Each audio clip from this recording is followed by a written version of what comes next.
being a coach. I can't stop smiling about it. It makes me grin ear to ear. And when I get asked what I do, I don't even hesitate for even a moment to say, I'm a Beachbody coach, and I love every minute of it. Do you know what I spend my time doing? I spend my time bringing out the absolute very best in people. I spend my time showing other people what they are worth, because most of us just don't even know it, right? You have no idea what you're worth. And most of us waited years and years and years and years to even attempt to take care of ourselves because we didn't feel we were worth it. So, thank you.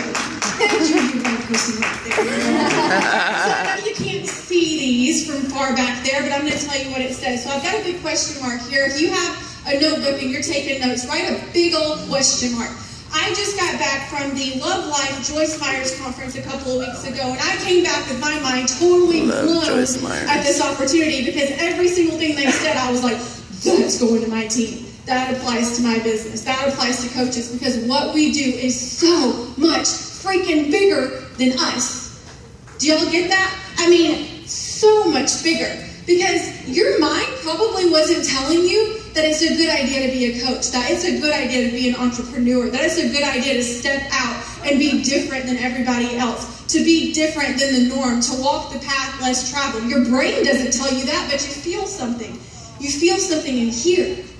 And you can't explain it, how you can feel something in this area, and it totally combats what you're feeling up here. That tug is so strong, that pull. How many of you felt a pull towards coaching and you try to talk yourself out of it? I would think everybody. I mean, heck, I told my coach no for 4 months. Oh, I'm going to be a coach, Amy. I think I'm like born for this. I'm going to be a coach. And then I would wait. It was like, oh, I'm just going to wait for the next month. I'm going to wait for the next month. I'm going to wait for the next month. But this pull, this feeling right here, can I tell you what that pull is? In case you didn't realize, it's your soul. It's your soul. It's the very being of who you are, what makes you who you are. It's not what's been done to you. It's not what you've done. It's not your struggles and what other people have told you you are. It's the essence of who you are. It's who you were crafted to be in heaven before you were sent down to this earth. And that pull is there. It's pulling you toward your God-given purpose. To a purpose that is so much bigger than you. And let me tell you something. Here's this question mark. And I want you to write down these questions. Where are you? Write it down. Where are you? Next question is, who told you that? What do you want? Why are you afraid? And how much more? Where are you? Who told you that? What do you want? Why are you afraid? How much more? Questions. These are the questions. Okay? And this is the question mark. I ask myself these questions almost every single day. Where are you? You know, when we are starting out as little baby coaches and we sign up and we're on cloud nine and we're super excited and we just can't believe anybody would want what we have. And we have this. We're right here at the beginning, and we've got this promise down here, this vision, this dream in our heart. We've got all these things that we can see that we are going to do, all the success, we can see it, right? But the thing is, what we want to do is we want to just go straight there. Start right here, go straight there. I made my post. Why didn't anybody respond? Like, we're right there. Well, what happens is your coach is probably encouraging you to get out there and do some things that make you super uncomfortable, right? So you start traveling around here. And out here, this is the wilderness. That's the wilderness. You're roaming around, you're lost, and you got no idea what is going on. And what happened is you start to lose sight of why you started. Because out here is fear, self-doubt, guilt, worry, stress, anxiety. This goes for your life too, by the way, not just your coaching business. My wilderness was so full of all this stuff that I was so scared of. Self-doubt, insecurity, what I've been told. I only have 10 minutes, but I, in my lifetime, have been told that I am ugly, that I am white trash, that I am poor, that I can do nothing, that I am worthless, that I have no value, Because that's what the world tells you, isn't it? I mean, at some point in your life, you have probably felt broken, haven't you? At some point, every single one of us have something inside of us that holds us back, that we harbor in our soul, that isn't positive and it's negative. And all of those things are out here, and they get you questioning right here, all these questions. And when you get really far out here and you start to lose sight of this, some coaches sprint back to where they started. And then they get real comfortable and stay there. You're frozen. Well, let me tell you something. The life-changing experience I had in my wilderness, isn't it interesting, Dan, his story, these other success stories, isn't it so interesting how the most inspiring people have been broken at some point? He was physically broken.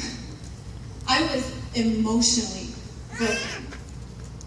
I'm a diamond coach, and I'm 2 years in my business, and I get a phone call that my 6-year-old niece has been diagnosed with a rare form of cancer, and that she went to the hospital to get her tonsils removed and was then rushed to St. Jude, where she then spent 15 months getting a chest tube, a box in her chest, a feeding tube, a tracheotomy, 7 surgeries in 1 week. Then she had to go through chemo, radiation, steroid treatments, and then she passed away. I'm out here going, why?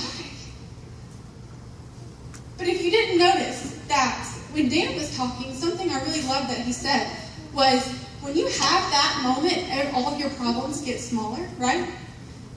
So everything around me got smaller.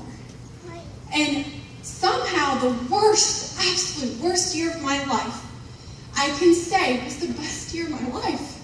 And it's hard for me to say that because I lost someone that I love dearly, and I think about it on a daily basis. But she's my inspiration. She is my motivation. And she showed me a God who's bigger than me. My niece had 10 people give their lives to God at her funeral because they were so inspired by her. Because in her 7 years, as a child, battling a disease like that, she never stopped smiling. She smiled. Every picture you saw her, she had a huge grin on her face. Even if right before she was completely sad and depressed, take a picture, she'd light up. She prayed for the children in the hospital. She had those nurses wrapped around her finger, and she inspired me. And I went home from visiting her, and I said, God, I want you to take it. I'm done. I'm humbled. I'm nothing. Have you ever had a moment where you were willing to get on your knees in a crowd of people and just become nothing? I'm nothing. My problems are nothing. You're bigger. You're bigger. What you want to do through me is so much bigger, and what you want to do through me in this platform as a Beachbody coach is limitless. Why is it limitless? Because we get to build teams. And we get to build teams based on what our mission is and what we believe in. And I know that my mission is not just to help people get physically fit. I want to help people figure out who they are and what they were created for and what their worth is and why they're here on this earth. Where are you? When you're out here in the wilderness, I need you to stop for a second and stop worrying about your fear, your guilt, and these chains that you're bound by that have been given to you through years and years and years of just the world's crap that it throws at you. I want you to put all that aside. Stop. Look around. What is happening? What's happening around you? Who's around you? Who's in your atmosphere? And why are they there? What is God trying to teach you? What is He trying to show you? What character does He have to build in you before you're capable of handling this promise? You've got to think about that. Because, see, my first year as a coach, if I had been given my platform, I probably would have quit. I would have quit. To go from 300 followers to 24,000 in a day, I would have quit. Because that sounds great and wonderful, but you think rejection's hard by inviting 10 people? Try getting rejected by thousands and thousands and thousands. All the hate, all the negativity, all the judgment, all of the positive things people had to say, and I would see that one negative thing, right? So I had to realize there was a lot of stuff I had to go through out here so that I could have the character of someone who is capable of handling the platform He always had for me. I just didn't see it. And you can't see the point right now because you're out here. But you got to stop and take a look around and ask yourself, what character is he trying to build within you so that you are capable of this platform, of the intense amount of people that you have in the future that you haven't even met yet, that are in your future, the ripple effects that every single one of you are going to send out into the world, this positive, happy, motivating, inspiring ripple effect. Are you capable of that right now? Do you have the character right now? Can you pass down some lessons yet? You can't learn lessons if you never make mistakes. And this wilderness is where you make all the mistakes. And you got to get excited about it and get happy about it and have joy about it. Because that's how you're going to get down here to receive a promise that you probably don't even realize yet. Because what he really has in store for you is so much bigger. I used to say I wanted to be a superstar coach. Now I want to travel around the world and speak. And now I want to write a book. And now, I want to take my team to the Holy Land with my first superstar bonus. That's what I'm going to do. But that dream wasn't there until I went through all this wilderness crap. And then made the decision to share it with as many people as I possibly could. I posted on that page every single day for over a year. No views, no comments, no likes, no nothing. But I showed up every single day anyway, and I talked to my page as if I was talking to 600,000. And when I was able, when I was capable, when I was ready, he gave me the promise. When I told him, I will say what you want me to say. If you put the words in my mouth, I'll speak them. I swear, I won't hold back. I don't care if people don't like Christians. I don't care.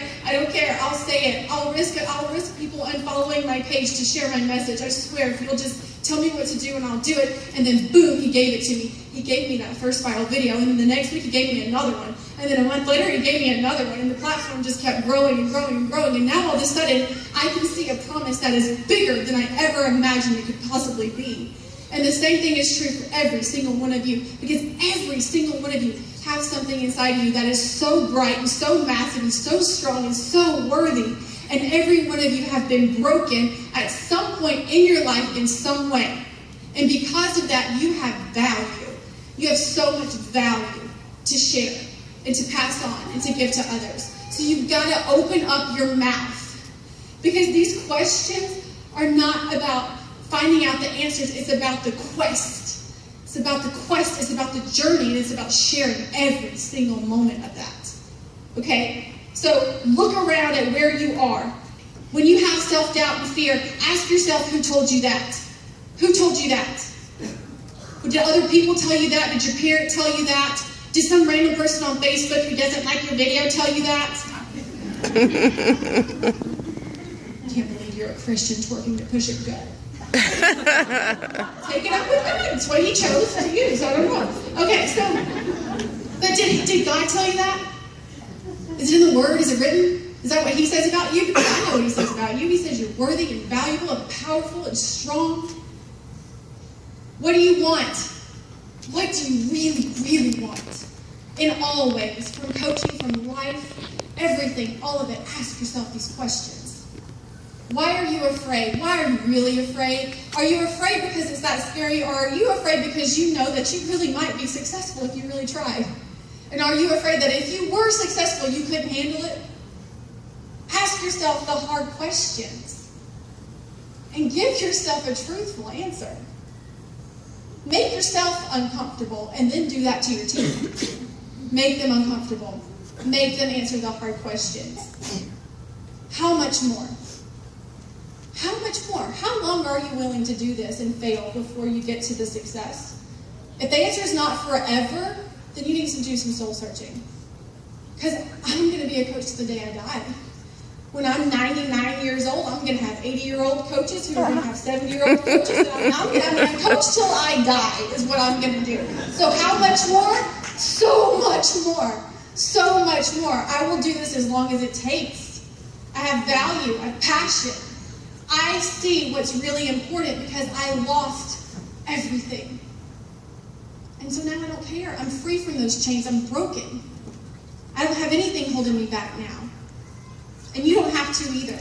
And you don't have to experience some tragedy, some tragic loss to get there. I mean, you hear these stories all the time, but you need to recognize that you have a story yourself. You have experiences yourself. We've all come from somewhere. Every person in this room has struggled. Raise your hand if you struggled in any way, ever. And you're here. And you're here. Have you ever had a moment where you were like, I don't know what I'm going to do. How are we going to get through this? Where are we going to go? How am I going to pay for that? I'm pregnant and I have no job. It was me. You've had those moments, but you got through it.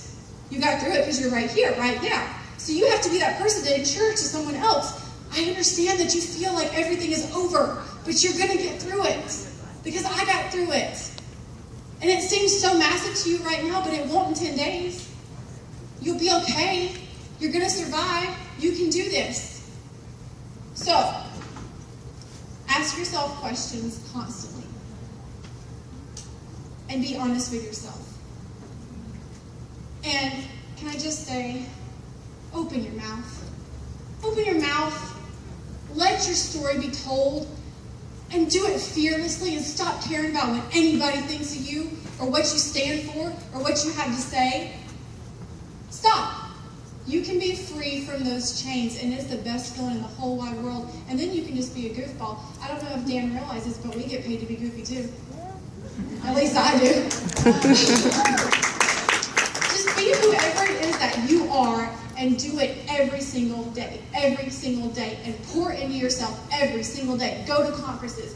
Get into personal development books. But get into real ones. You know, open up the dang Word. The Bible is the best personal development book that was ever written. And it is a step-by-step life guide. And if you'll just crack it open, I promise you, you will have some revelation that will sit in your soul and it will light a fire. And then you're just going to pour it on everybody. And when you start pouring